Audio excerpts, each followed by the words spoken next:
민주당, 국민의힘 하나씩 사안을 좀 네, 짚어보죠. 짧게 갈게요. 예. 민주당이 종부세에 이어서 상속세 부담도 축소를 하겠다라고 이야기를 했어요. 어허. 이 국민의힘 의제였잖아요, 네. 사실상.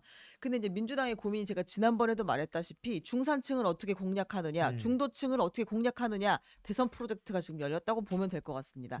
임광현 원내수석 부대표, 이분 국세청 차장 출신이에요. 네. 근데 이분이 이제 뭐라고 발표를 했냐면 상속세법 개정 방침이 있다라고 하면서 이게 지금 이것도 역시 주택 가격 상승과 비슷하게 묶여 있는데 네. 주택 공시 가격이 상승하게 되면서 쉽게 말하면 아파트 가격이 상승하게 되면서 2022년 기준으로 보니까 상속 재산가액 5억에서 10억 원 구간 과세 대상자가 2020년 대비해서 49.5%가 늘었다. 아하. 그러니까 쉽게 말해 집값이 오르니까 세금 낼 사람이 많아졌다. 네, 예. 상속세도. 왜냐면 상속세. 갑자기 이제 부모님 돌아가시면 자식들한테 그 네. 재산이 상속이 되는데 부동산 값이 너무 올라놓으니까 이 사람들이 음. 팔고 나서 세금 내고 나면 남는 게 하나도 없어졌다. 이거에 대한 불만이 매우 많다.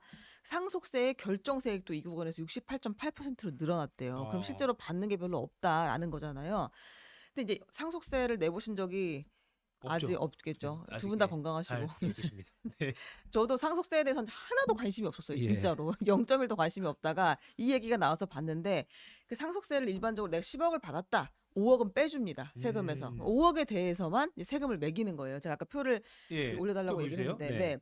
그러니까 지금 과세 표준 1억 원 이하인 경우에 10%, 1억 원에서 5억 원 이하인 경우에 20%, 네. 5억 원, 이건 다 내가 받는 돈에서 5억 원을 빼는 겁니다. 빼고 나서 이제 그리고도 1억 원이 남아 있다 그러면 10%를 내는 건데 엄마가 나한테 6억 물려주면 거기서 이제 5억은 1,000만 원을 빼고? 5억 빼고 그 나머지 1억에 대해서 10%그 1,000만 원 내고 아. 그러니까 5억 9천만 원을 받게 되는 거죠. 근데 아. 이제 올라갈수록 지금 누진세잖아요. 네네네. 그러니까 그 범위가 커지면 커질수록 상속세를 더 많이 내게 되겠죠. 예. 요거를 이 공제해주는 쉽게 말하는 그거를 이제 늘려주겠다는 거예요. 대폭 늘리게 되면 이제 이런 주택을 상속 받았을 때 이제 훨씬 더 이제 남는 돈이 많아지지 않겠느냐 이런 이야기, 실질적인 세 부담을 줄이겠다라는 거예요.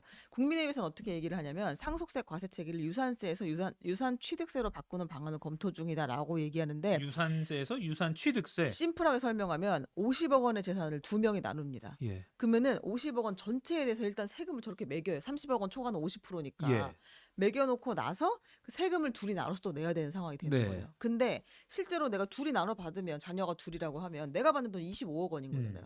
이가족 계좌도 25억 원 받을 거 아니에요. 아. 그럼 과세표 구간 상상만 너무 해도 행복합니까? 좋네요. 지금 막 설렙니까? 오늘 예. 살아가는 힘이 생기죠. 예. 근데 지금 그 과세 구간이 떨어지잖아요. 예. 10억 원에서 30억 원 이하로 떨어지면 과세율이 40%로 떨어지죠. 그러니까 나눠 놓고 내가 받는 것에 대해서 세금을 각자 내게 하라는 거예요. 아하. 그러니까 처음에 나누기 전에 합의를 물려주는 하면 돈이 아닌. 예, 예. 세율이 높아지니까 네, 네, 네. 나눈 다음에 거기서 세율을 매기자. 네, 그러면 세금 좀 줄어들지 않겠느냐. 이제 그렇게 해서 실질적으로 줄이는 방식을 좀 알아보겠다라는 게 국민의힘의 지금 방안입니다. 아무튼 큰 틀에서 중산층 뭐 국민의힘에서도 당연히 이제 잡아야 되니까 세부담 경감을 하는 쪽으로 가는 거는 방향이 맞는데 디테일이 좀 다르다. 네. 근데 주목하는 점은 민주당이 네. 이런 약간 변화를 계속 하고 맞습니다. 있다. 종부세에 이어서 상속세도 부담을 축소하는 방향으로 가고 있다. 네. 결국 표심이 또 배경이 있을 것 같습니다.